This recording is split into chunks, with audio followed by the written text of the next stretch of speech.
bir pəncərə, biz isə durub baxan. Kimi baxır arxayın böyük fəxarət ilə, kimisə çox nigaran baxır həcalət ilə. Bu dünya bir təbiət, biz isə fəsilləri. Kimi güllü, çiçəkli, səfalı yaza bənzər, kimi boranlı bir qış şaxtası sanki zəhər. Bu dünyanın hər işi bax, bu cürdür belədir. Dünya həmən dünyadır, həyat tale fərqlidir.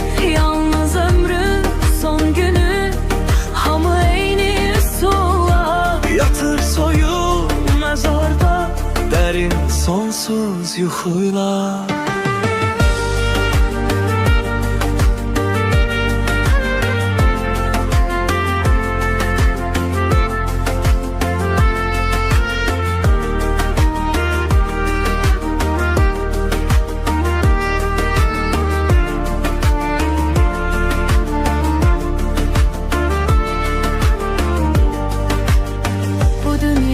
Açıq səma, biz isə qanad çalan.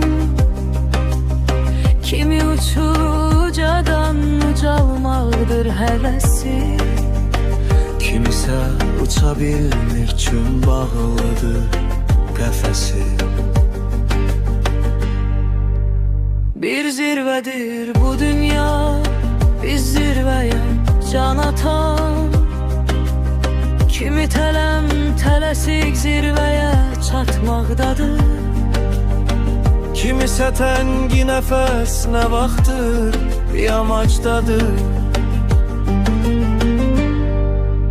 Bu dünyanın hər işi bax, bu cürdür belədir. Dünya həmən dünyadır, həyat tale fərqlidir. Yalnız ömrün son günü, hamı eyni sola. Yatır soyul məzarda, dərin sonsuz yuxuyla.